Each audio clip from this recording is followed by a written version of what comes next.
You're listening to the Loyalty Minute, the show that helps you build better customer loyalty and more valuable user engagement, with your host, Rob Gallo. Welcome, loyal listeners, to another episode of the Loyalty Minute. I'm your host, Rob Gallo, and today I'm eager to chat with our special guest, Caroline Boyd. Caroline is the head of strategy and planning, as well as customer loyalty for MassMutual Workplace Services, and she truly believes that there is such a thing as the customer service gene. Welcome to the show, Caroline. Thanks, Rob. I'm delighted to be here. So, a customer service gene. Tell me about genetics. Well, I think, it's very hard to, I find it's very hard to teach people to care, right? So I can teach you about retirement plans. I can teach you about financial services. I can teach you how to work our technology, but it's hard for me to teach you to care. So I find that people who are excellent customer service professionals and who choose to make it their living frequently have demonstrations going far back. So for example, my mother tells me, I don't remember this, but my mother tells me that when I was 3, I said that I wanted to be a part-time waitress and a part-time nurse. And my mom said, well, that's an interesting combo. Why is that? And I said, because they both help people. And I think, you're just born that way. You want to help people. I'm sure your environment and your nurturing plays a role, but you grow up wanting to help people. And I think that sticks around in adulthood. It does drive my husband a little crazy at times because I tend to, help people in the supermarket and things like that, or people who are looking for directions. And I think he sees it as slowing us down. But yeah, that's I do believe it's innate.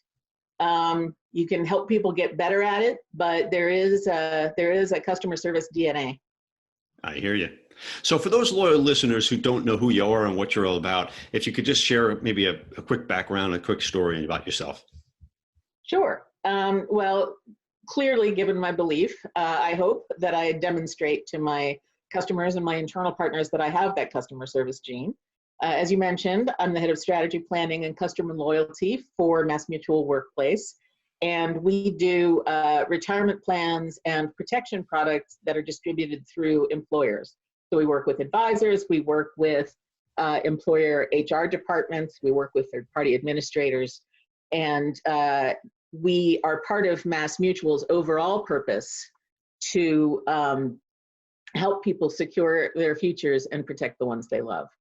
And that purpose really, you'll see it run throughout our entire company. Most of the people who've chosen to work here because they believe in that purpose and they want to be connected to something great. I got here, I started out actually as an HR person at a bank in Dallas after college. And then I thought, well, I'll go and I'll pick up some other HR disciplines like retirement plans and compensation. So I went to what was then called the Wyatt Company. It's now Willis Towers Watson, and got retirement plans. And after that, I was going to move on to what was then the Hay Company. They're now Korn Ferry, and get compensation. But I loved retirement plan work so much that I stayed in consulting at Wyatt for 4 years. And then I went on to Ernst & Young to manage their defined contribution practice for the DC area, and then ultimately doing national retirement account escalation work. So basically, if clients were ticked off anywhere around the country, I would fly there and try to get them unticked off, which I found extraordinarily rewarding. And after that, I went to Fidelity. I was at Fidelity for about 10 years. I was a relationship team manager and then site manager. And then I went into marketing, and I was the marketing head for the mid-market. And I also ran the market research group for the part of Fidelity that does retirement plans. Wow. Then I decided, and here's where purpose comes into it for me, even before I got to MassMutual. Then I decided that I wanted to do something that was a little more soul food for me. So I decided to quote unquote retire from Fidelity, and I went to the Animal Rescue League of New Hampshire as the CEO. And, so that's a huge change from, tens of thousands financial services company to a small shelter that has been run grassroots since about 1900. And they're trying to turn into a more professional service organization and help more animals, companion animals, get adopted. So I was there for about 5 years. Then a contact of mine, my favorite boss from Fidelity, contacted me to say she had gone to TIAA, which was then TIAA-CREF, who has the retirement plans for much of the nonprofit higher education market, the Harvard, Yales of the world. And I went there as the chief operating officer. And I also did a lot of marketing communications and internal communications because I just love people. So I like to spend as much time as I can, sort of helping them, right? And then finally ended up here at MassMutual. Both TIA and MassMutual are purpose-driven companies. And, never say never, but my intention is never to go back to another type of organization that is not mission-based or purpose-based.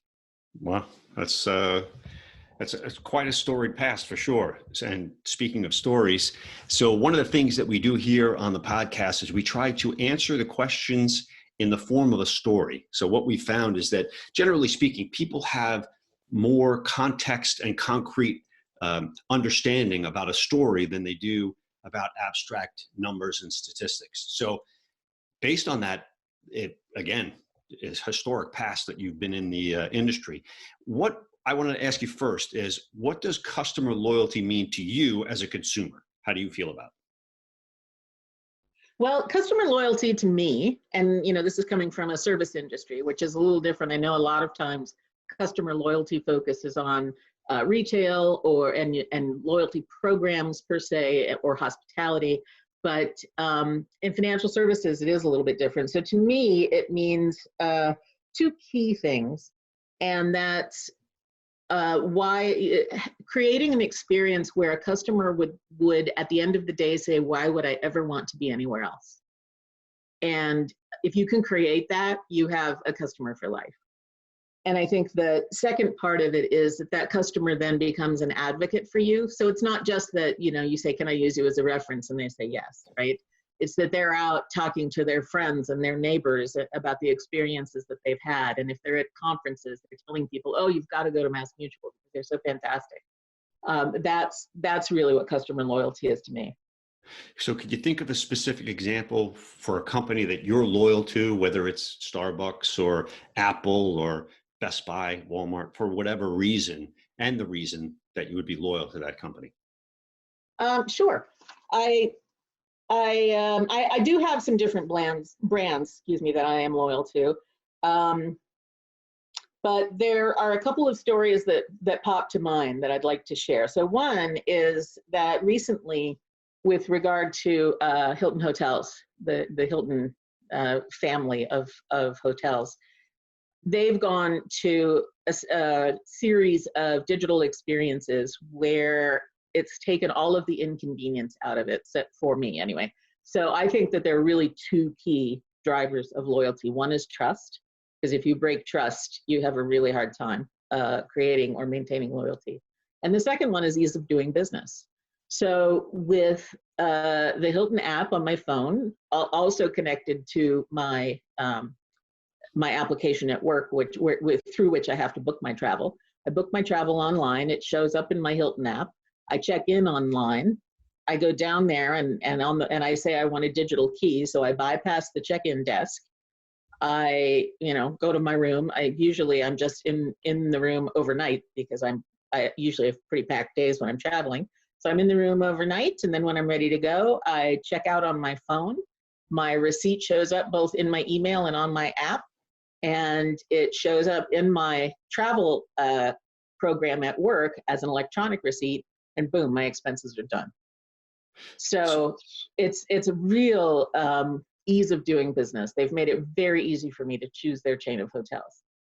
So convenience is probably what I get out of that story, is that making it super simple. Yep, and fast, right? Yeah. I'm not standing in lines to check in or check out. Yep. So and on also, the flip side, you can't lose your key, right? If you have your phone, you have your key. Exactly. I mean, everything is going digital to that degree. And I had a funny story. We looked to start another company, my daughter and I, and we looked at a company in New York that was called Long Island Loyalty. It was a neat concept. They had a coalition loyalty platform where you could, there was about 250 merchants in the platform. where you could buy something from one store and then get 10% stored on the stored value card, an old-fashioned swipe card. And I thought, why isn't this digital? Everyone has their phone. And we just couldn't come to terms with the owner, so we ended up building our own platform, but that's a story for another time. But in that context of saying simplicity, convenience, and ease for your customer to interact with your brand is paramount when it comes to loyalty. That's going to keep loyalty. I agree. I'd love to tell you a story, though, about an experience I had at the Four Seasons. Shoot. When I was traveling with Fidelity, one of the things we were doing is we were looking at changing to a new customer relationship management system. And the gentleman who ran our shared services group was in charge of the project, and he'd been reviewing and site visiting, and and he was trying to create a CRM that meant all things to all people, right? And he was talking about the IT infrastructure we were going to need and the digital aspects and so on and so forth. So he and I traveled to Dallas for a meeting, and we checked in to the Four Seasons at the same time. And he walked up to the desk, and the desk clerk said to the receptionist, said to him, "Good afternoon, Mr. Singh. Welcome back." And he said, "How?" Because he'd never seen that desk clerk. He said, "How did you know that I had come back? You haven't even pulled up a computer screen yet." Because he's, way in this digital mindset, right? And the receptionist at the desk said, "You remember when the porter helped you with your bags outside? He asked you, 'Have you ever stayed with us before?' And you said yes. So he walked in behind you. He holds up one finger for yes, two fingers for no. Absolutely nothing to do with the computer system." Huh. I thought it was fascinating. Yeah, the human and touch. Fantastic. It worked every time, right? Yeah, that's humans are never down. Computers go down. That's true. So it really speaks to the corporate culture, though. I mean, obviously, you're paying at the Ritz-Carlton a higher price than you would be at the Holiday Inn. No disrespect to Holiday Inn, but again, the training of the staff, it's like Nordstrom's compared to Macy's. The people that are behind the counter that make up that culture understand the value of human interaction. And I think, at least at the corporate level, and that trickles down to the frontline employees. Oh, I agree. And I think they feel empowered because, I think it's pretty well known that any frontline employee has the ability to make a concession and comp something up to a certain dollar level. It used to be 200. I don't know what it is now. So you don't have to wait for a manager, and you don't have to do all that sort of stuff. And I think that, that speaks to what you're talking about. It's a corporate culture. It comes from the top. The employees are empowered to act on it. There's a whole service chain in action there. Yeah, absolutely. So let me ask you this then. Can you think of a story, success or failure, from a customer loyalty enhancement strategy that your listeners or that the listeners would find helpful, meaning from your existing or past businesses that you think might fit into this category as well? Sure. I think and sometimes you can learn more from failures than you can from successes, meaning things that just explode. Sometimes you could pick apart the difference and see where something went wrong. Yes, I think you can. And I think that, sort of the moral to the story I'm about to tell you is custom isn't always better. And if I think back to one of my prior experiences, I will not name the employer, we had a customer relationship management system that had been so over-architected that in order to get any tiny change, it was thousands, if not millions of dollars of IT hours to get the change. And in reality, it had been architected into such a Frankenstein that it was not performing the activities that they were hoping it would perform when they customized it. And if you sort of tracked back to the original CRM product, it would have covered 95% of what we needed. So I think that over architecting was an example of a failure, a customer loyalty failure, because it was not at all nimble or agile. We had to have multiple systems up in front of people for them to really know their customer. Because I think, bottom line for customer loyalty, you need to know, respect, and value your customer, and you need to be able to show it. And knowing your customer is a big part of that. I mean, you think of if you go to your physician's office and you get a different physician, but they seem to know you, they've got a system that's telling them these things, as opposed to you get a different physician and they spend the first 15 minutes of your appointment, reading charts and asking you questions you've answered, 10 times before, right? And that's when you're already you're a half an hour late walking into that little office after waiting in the main reading room. Exactly. Yeah. And so I'm a fan of automation when it's right? There are some things that should be automated. There are some things that should remain human, and don't overbuild, I guess, is my advice coming out of that story. Yeah. There's a thing called feature creep when, you have technology people that are working on all the buttons for remote control on your TV. And there's probably 45 buttons on my remote, and I use 2, the volume and the channel. Exactly. Everything else is, it's crazy. Nowadays, actually, though, the cool thing is you can talk it to your remote. So I just so you don't need to know as much. Exactly. Just press the little button and say golf channel, and I'm done. Exactly. So it's interesting, though, from a product design standpoint. So one of my responsibilities here, and if you think about more traditional jobs, because MassMutual sort of did away with, chief this and chief that titles. So ordinarily I'd be called a COO or a chief of staff. But so one of the responsibilities I have here at MassMutual for Workplace is diversity and inclusion, and making sure that we honor people's differences and act inclusively and value those contributions, right? So that's something that's very important to me. And I was at a webinar actually the other day, and have you ever heard of reference man? No.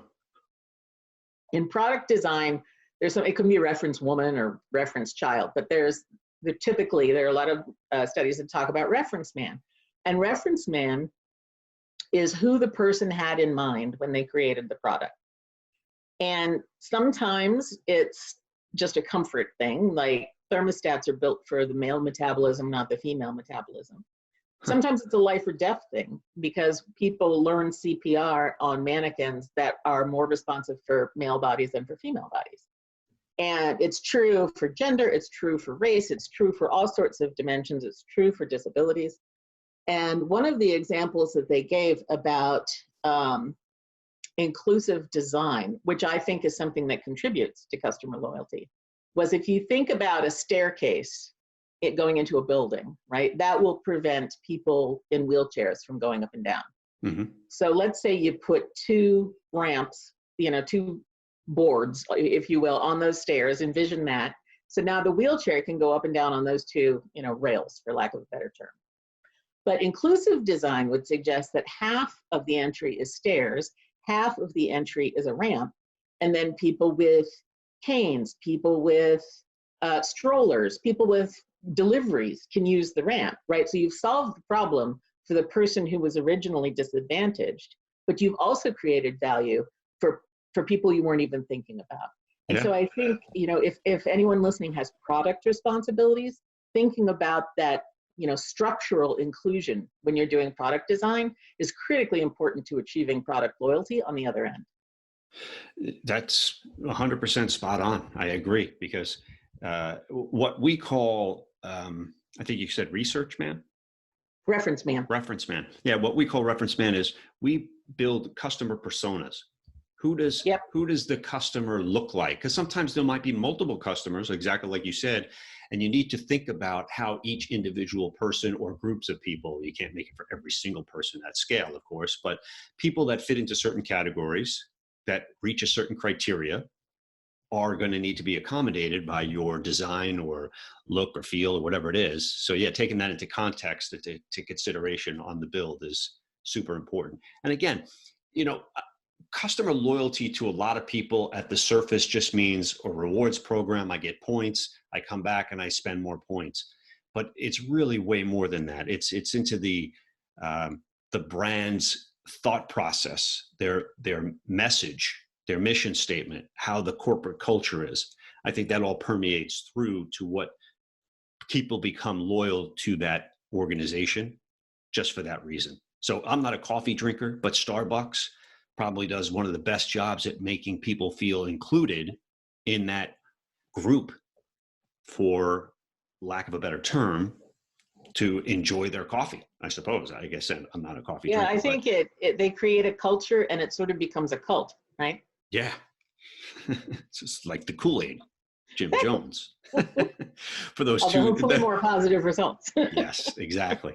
Exactly. So let me ask you this. What do, in an ideal world, what does an engagement strategy look like? So when you talk about the future of what you're currently doing now, without giving away any proprietary secrets of what MassMutual is working on, but what does the future of a better customer journey look like?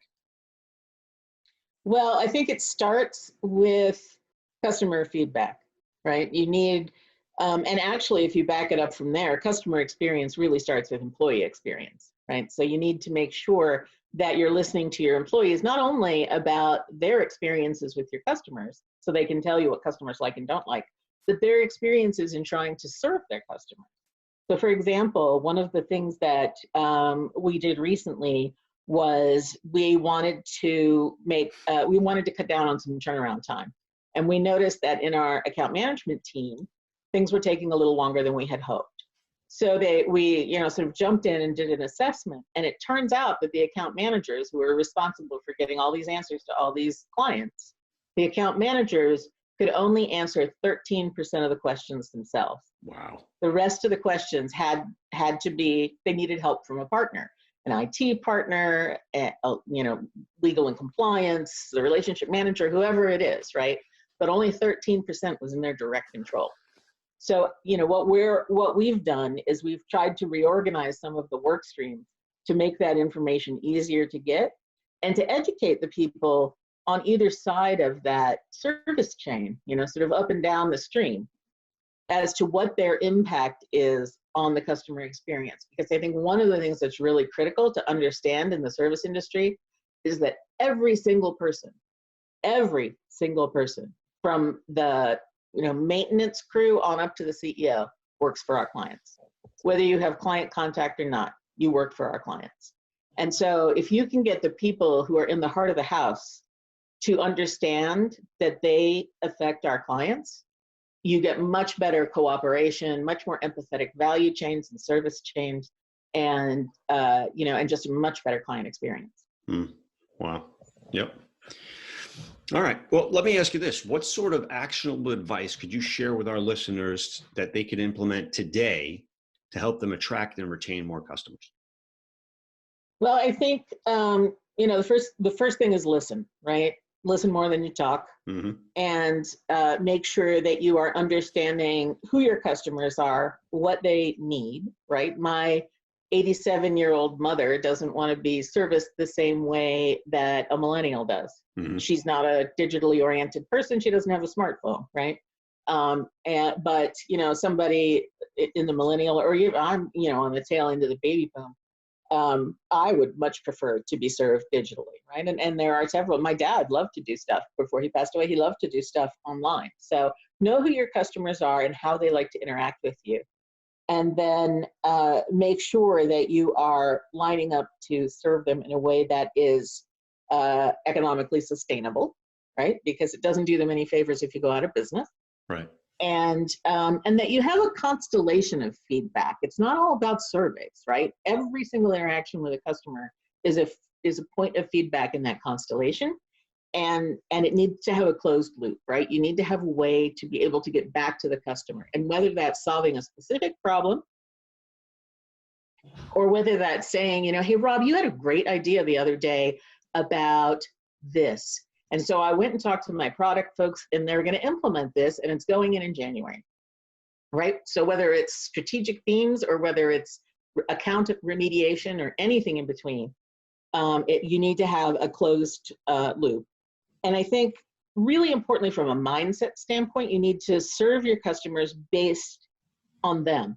So not on your product silos, not on your lines of business, but based on them as a person and how they're experiencing your entire complex, right? So I work in the retirement area. We have folks that work, we call it MMFA, the MassMutual Financial Advisors. We need to make sure that our market messages are consistent and that we understand when we have a customer in common, right? So that the left hand knows what the right hand is doing.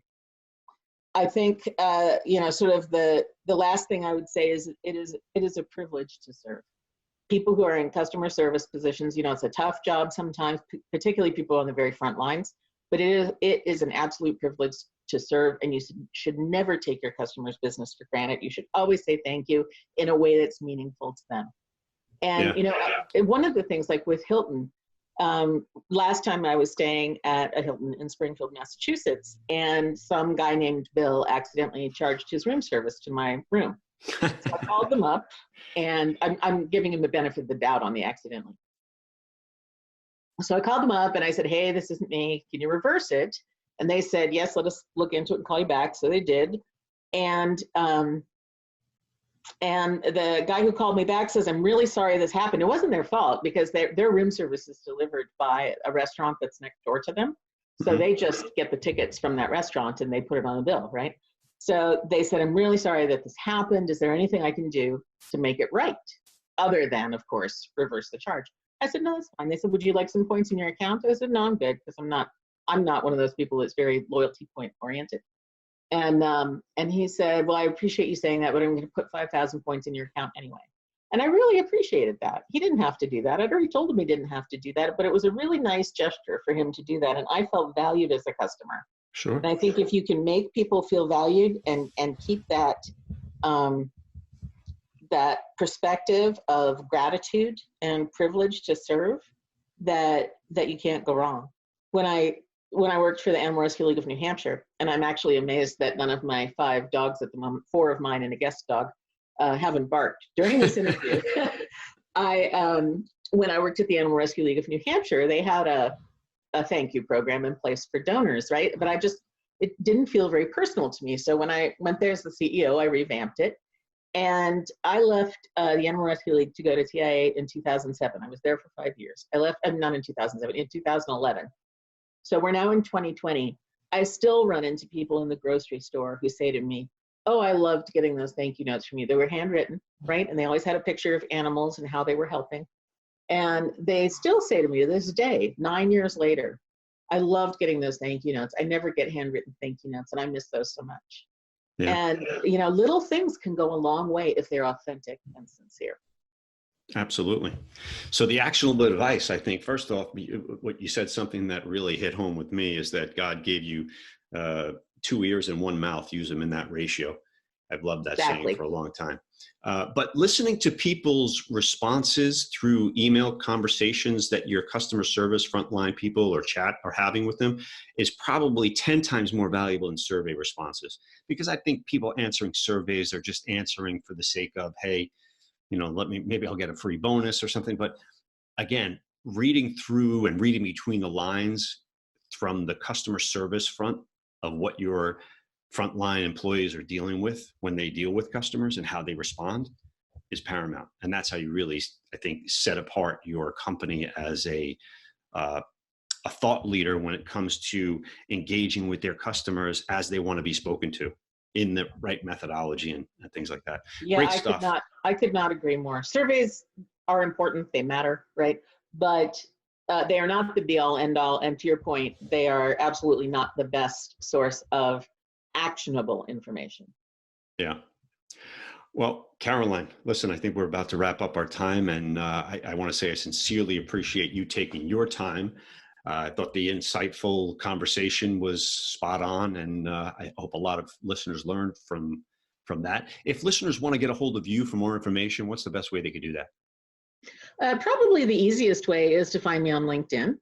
Okay. It's Caroline Boyd, B-O-Y-D, and I am on LinkedIn. You can shoot me a message that way, and that'll come directly to my email. So that's probably the easiest way. And I'm happy if your listeners have any questions or just want to talk about a project, a loyalty project, or anything like that, Or I'm also happy to talk about, we have a system in place that I didn't even get to called Mutual Voice that we do with a vendor partner, and they want to talk about that. That's our survey and listening program in real time. I'm happy to share any of that kind of information if they just want to give me a shout. Well, you could send it over to me. I'll put it in the show notes and a link back to it so they could find it easily. Okay, sure. All right, great. Well, I want to thank our loyal listeners for listening and investing some of their valuable time with us.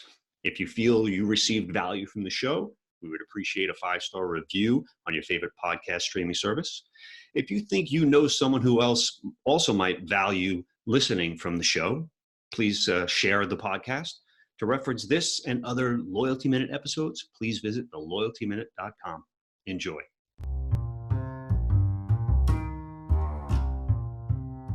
Thanks for listening. Be sure to tune in tomorrow for your next edition of the Loyalty Minute.